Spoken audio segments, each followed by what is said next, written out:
buat diri saya pribadi dan juga beberapa jemaah, di mana ketika Rasulullah SAW sedang bersama salah satu sahabat beliau yang bernama Abu Dzar Al-Ghifari, di mana Rasulullah SAW berpesan kepada Abu Dzar, "Wahai Abu Dzar, kau teruskan perjalanan ke depan dan jangan sampai engkau menoleh ke belakang sampai engkau nanti ketika kau kembali engkau hanya bisa menyaksikan daripada tubuhku," kata baginda Nabi Muhammad SAW.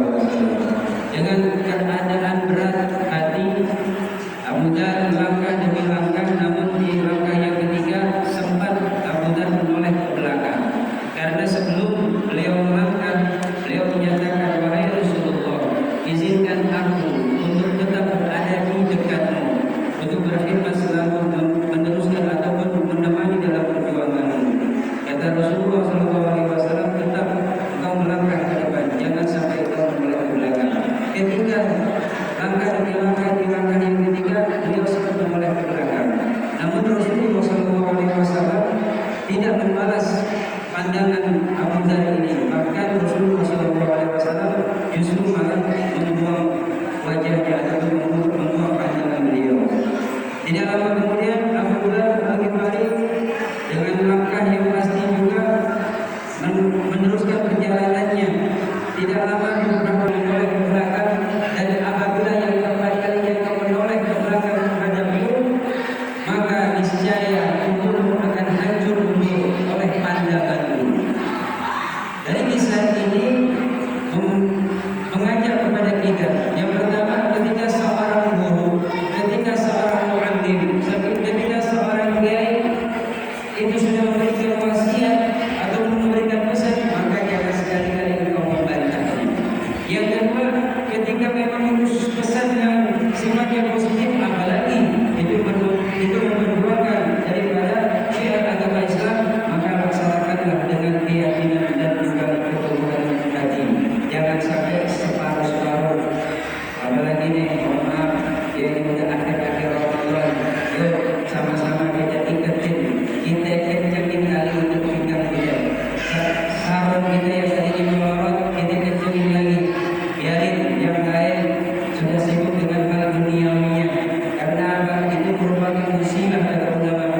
Ada 4 musibah, di mana ketika musibah ini ada dalam hidup kita, maka kehancuran yang akan kita dapatkan. Yang pertama, musibah dunia, musibah yang kaitannya dengan duniawi, kebakaran, kehilangan mobil atau kendaraan yang lainnya, ataupun kebanjiran. Yang belum pernah ada viral untuk mobil ya. Di sini bukan? Di sini ya. Itu hampir masuk TV. Saya kan itu masuk News TV itu. Alhamdulillah masuk tahun ketiga viral juga. Alhamdulillah. Kemudian pada juga kalau jauh. Ketika musibah demi musibah ataupun kecelakaan demi kecelakaan yang terjadi yang sifatnya seperti itu hanya musibah yang sifatnya dunia.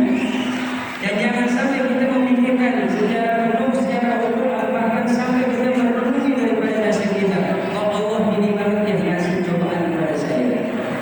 Belum lama lagi kita mendengar berita orang sholat tarawih keluarga begitu pulang kemalingan, ya apa namanya, merampokkan rumahnya. Ini baru sifatnya dunia, dan ada derajat yang lebih tinggi daripada musibah dunia. Yang kedua, yang derajatnya musibahnya lebih tinggi lagi, yaitu musibah nafsu, ya, musibah nafsi atau musibah syahwat, di mana ini musibah yang kaitannya tentang keinginan seseorang. Saya ingin kaya, saya ingin dipandang orang, saya ingin dihargai orang, saya ingin menjadi presiden segala macam. Bukannya nggak boleh, namun kita harus mengukur daripada diri kita masing-masing. Jangan sampai keinginan yang tinggi dan tidak dibarengi dengan doa dan ikhtiar, ini malah melalaikan kita beribadah kepada Allah Subhanahu wa Ta'ala. Yang ketiga, musibah akal. Ini musibah yang kaitannya tentang akal kita. Belum lama dimuncul akal